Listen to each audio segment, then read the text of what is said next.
بونجور، اخباركم ايه؟ انا ميمي. النهارده هنفتح مع بعض انبوكسنج لاوردر جديد من النسيج الاخضر. بصوا بيبهروني كل مره بالباكجينج بتاعهم. بصوا لفينهم واحده واحده، يعني اللي عامل اوردر تقريبا باشمهندس عبد الله، واللي كان بيكلمني على الواتساب ده قعد يصور لي نبته نبته، يعني طلعت عينيه. بصوا الباكجينج هفتح كده. بصوا شكلها بامبينو انسجه. بصوا شكلها جميل ازاي، في احلى منها. بصوا وملزقين واحده واحده. بصوا طبعا كل ده عايز يتسقى. اسقيه طبعا. بصوا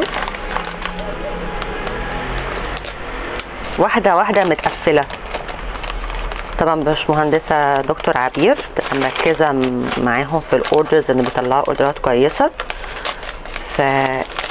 هم اصلا بيشتغلوا في التجزئه، بس انا عشان طلبت منهم الانسجه ديت فبعتوها لي. بصوا شكلها حلو ازاي. مقاس الباط ده مقاس 9.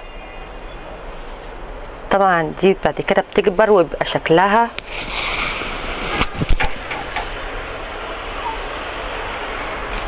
كده. اوكي، بس انا بتاعتي محتاجه تتغذى شويه. منظرها كده اوكي، بس دي مثلا بيبقى لسه عندها مثلا 3-4 شهور، دي مثلا بيبقى عندها سنه او سنتين. بصوا الفرق بينهم.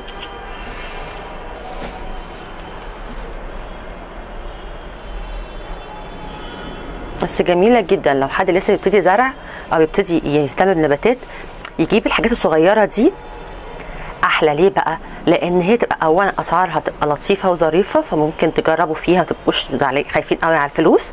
ونمره 2 بتبقى لسه صغيره، فبتتعود عندكم على طبيعه البيت عندكم، مش زي الكبار بيبقوا متعودين ان هم يعيشوا في مشتل، ولما يجوا عندك بيبقوا بيعانوا، لان طبعا المشتل بيبقى موفر لهم كل حاجه. وطبعا لما بيجوا البيت طبعا الرطوبه وكل الحاجات دي متبقاش نفس الجودة. يعني انا عايزة اوريكم انواع تانية بامبينو برضو اهي. انا جايبة بقى حاجة تانية غير البامبينو. استني اوجلونيما. بصوا الاوجلونيما ايه، الله، برضو دي انسجة. بصوا كله طبعا هيكبر وتبقى كبيرة جدا، جميلة جدا.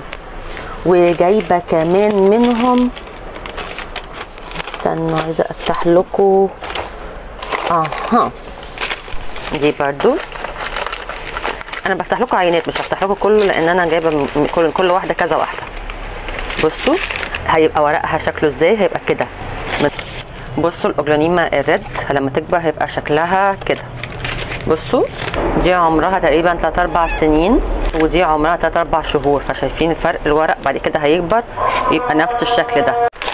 هوريكم اخر نوع انا جايباه. بصوا سانجونيوم الريد، هو لسه برضو انسجه، ما بلهوش 3-4 شهور، فلسه صغنون خالص.